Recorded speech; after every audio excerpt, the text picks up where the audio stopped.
This nation that is known for its great theatrics houses one of the richest royals in the world. Yes, we're indeed talking about the royal family of Kuwait.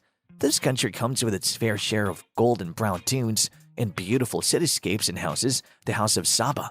And if you want to know what this is, watch ahead to find out more. Hello folks and welcome back to our channel. In today's video, we'll be taking a look at how the Kuwaiti royal family spends their billions. As we mentioned earlier, the House of Sabah is the ruling tribe of Kuwait. The royal family of Kuwait belongs to this tribe, and they're said to have roots from the Bani Utbah Confederation. Before we get into the various assets that this royal family owns, let's take a quick look at their net worth. The net worth of the Kuwaiti royal family is somewhere around $360 million, and this family really knows how to spend their wealth lavishly. The Kuwaiti royal family has spent quite a large amount of money on their palaces. They don't have just one palace, but quite a collection of palaces. One palace that we would like to talk about is the Dar Noor Palace. One look at this palace and you will definitely understand that this place has royalty residing amidst its walls. Sheikha Paula Al-Sabah resides in this house, which once upon a time was her dream house. Before we get into the details of the palace, we thought you should know that Sheikha Paula Al-Sabah is the granddaughter of the former Emir Sheikh Sabah Al-Ahmad Al-Sabah. The view from this house is immaculate as it's a sea-facing residence. The entire palace is garnished with mashrabiyas without blocking the mind-blowing views that one can see from this residence. Imagine waking up early in the morning and the first thing that you see is the sun's glistening rays hitting the beautiful blue ocean. The salon of this venue is quite beloved to Sheikha and is a place where she spends quite a lot of her time whenever she's residing in this palace. Apart from the palace having quite a few rooms and bathrooms, the art that is displayed all across the residence is something worth stopping by and enjoying. Furthermore, there are quite a few pieces of artwork that are quite old and would count as expensive collectibles. The various art pieces that the house has collected in it include Jean-Marc Bustamante's ink on plexiglass work Panorama Okinawa, a Parvis Tanavoli Heached sculpture, and a painting by Bahraini artist Jamal Abdul Rahim. Now let's take a quick look at the interiors of this palace once again. The interiors have Kuwaiti culture integrated into their designs while giving the overall look a modern touch. Islamic architecture can be witnessed to have been used throughout the house. Now for the garden that's outdoors, there are sculptures of Picasso that garnish this area of the house. Thus, whenever anyone wishes to spend time in the garden to enjoy the evening or simply step out for a cup of coffee, they can enjoy the view of these sculptures, which cost Sheikha quite a lump sum of money. Now let's take a step back from this magnificent residence and take a look to another equally extravagant place, the Marrakech home. The architect of this residence is a true creative genius, and this residence is proof of that fact. The serene vibes that one gets on entering this venue are elite, and the olive groves that grow around the residence radiate a slight cultural vibe. Furthermore, the area that this residence covers is massive, due to which the construction of this house could be well laid out. If you're wondering how much land this was built on, well, it was built on 17,000 square meters of land. As we mentioned earlier, the ambiance here is serene, and this has a lot to do with the pastel shades that are used throughout the interior of the residence. These tones are contrasted pretty well with the doors and other accents of the house. To keep the Kuwaiti family members in the hearts, they have also displayed images of a few close ones of theirs in the house. Some of these family photographs include Sheikha's maternal grandfather, Sheikh Ahmad Al-Jaber Al-Sabah. At the end of the day, when the family is tired from ruling the country all day and maintaining tranquility and peace in the land, they love to step out into their olive groves for a quick stroll. They also have a farm right next to the house where they collect their produce for the day from there. Most of the produce that's used in the house for the meals is got from this small farm.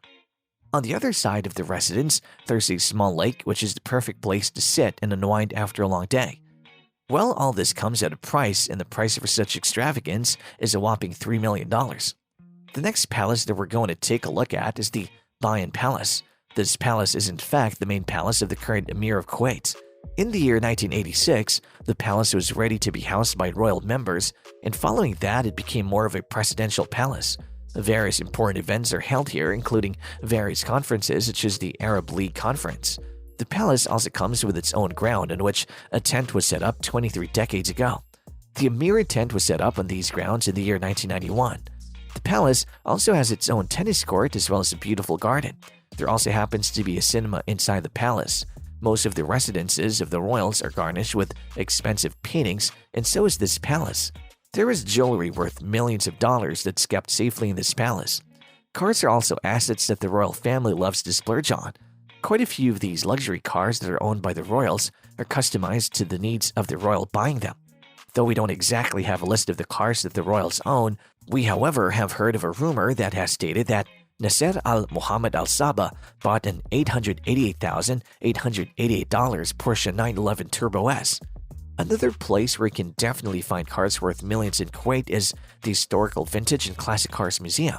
This museum is open to the public, and the cars that are parked in this museum are said to have been owned by the Kuwaiti royalty ages ago. Apart from the luxurious automobiles that they own on land, they own quite a few automobiles that fly in the air too. Yes, we're indeed talking about their private jets. The Kuwaiti royal family owns quite a collection of aircraft, but the most notable one of the lot is said to be even bigger than Trump's private jet. Well, how do we know that? Well, Trump said it himself. As per certain individuals, the Kuwaiti royal family jet is 100 meters longer than Trump's. So since Trump's jet is worth $100 million, this jet would definitely have cost the royal family at least twice or thrice the price of Trump's jet. Apart from this, we're definitely sure that quite a few customizations must have been on the interiors of the jet. Princess Sheikha Mariam Hamad Al-Sabah is a royal family member who loves to splurge her millions and billions on quite a few items. In fact, most of the time she makes a purchase, she's either buying something that has broken a record or breaking the news headlines. For instance, not so long ago, she purchased a $20 million diamond and sapphire necklace. This was not just a regular piece of jewelry, but one of the most expensive of its kind in the world. Another example of her splurging endeavors is when she spent $500,000 on a Ralph and Russo dress that she accompanied with jewelry worth $7 million. The Kuwaiti royal family is clearly stinking rich, but where does their income come from? Well, generational wealth is a huge contributing factor to their personal accounts. But apart from that, they have also quite a few companies in which they have invested quite heavily. Some of these companies include Panther Media Group, United Real Estate Company, Kuwait Projects Company Holding, United Gulf Holding Company, and Bergen Bank. There are other companies in which they have invested in as well, and these companies lie in a wide array of industries, right from real estate to media and much more.